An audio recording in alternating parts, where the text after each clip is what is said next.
আমি দুঃখে জানি প্রত্যেকটা রাজনৈতিক দলকে যারা আজ পর্যন্ত আমার সন্তানের বিচার করতে পারে নাই।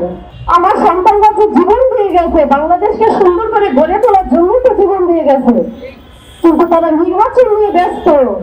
আমার নির্বাচন দিয়ে কি করবো? আমার সন্তানের বিচারে যদি না হয়, বাংলাদেশকে সুন্দর করে গড়ে উঠেছে, এখন পর্যন্ত বাংলাদেশকে সুন্দর করে গড়ে ওঠে নাই।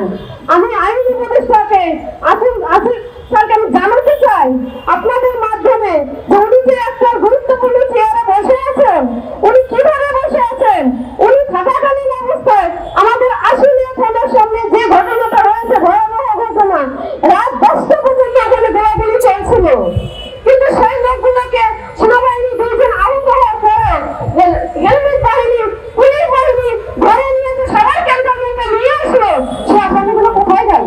সে আসামিগুলোকে কেন ধরা হলো না? কোথায় তাকে নিরাপত্তা দিয়ে বজায় রেখেছে তারা? এই আজিজ স্যারকে আমি জানাতে চাই, উনি বক্তব্য দেন যে আমি ব্যক্তিগতভাবে আমি আমার নিজের থেকে বলি যে আওয়ামীকে নিষিদ্ধ করা যাবে না। উনি কি কোনো সন্তান হারিয়েছেন? ওনার পরিবারে কি কেউ শহীদ হয়েছেন? ওনার পরিবারে কারো হাত গিয়েছে, কারো পা গিয়েছে, কারো মুখে গুলি লেগেছে? উনি কিভাবে এটা করেন?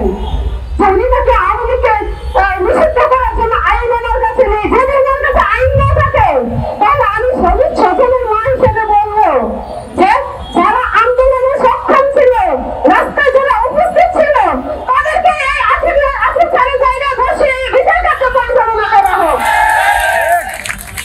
যদি সে তিনি জানি না যে মেধাবী ছাত্ররা কি বাংলাদেশের অভাব, উনি ওনার চেয়ারে বসে কিভাবে বক্তব্য দেন আওয়ামী লীগকে প্রতিষ্ঠা করার জন্য? উনি কিভাবে উনি যদি প্রতিষ্ঠা করতে চায়, আমি যে মৃত্যু যন্ত্রণা সহ্য করে আমি আমার সন্তানকে জন্ম দিয়েছি, সেই মৃত্যু যন্ত্রণা দেখা আমাকে ফিরিয়ে দিই।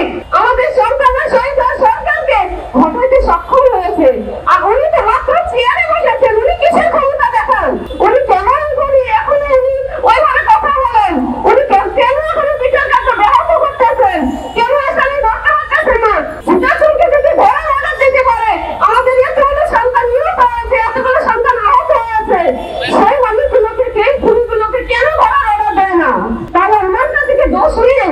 উনি যদি বিচার কার্য পরিচালনা করতে ব্যাহত হন, আমি এখনো বলছি, আমি শহীদ স্বজনের মা হিসেবে বলছি, ওনাকে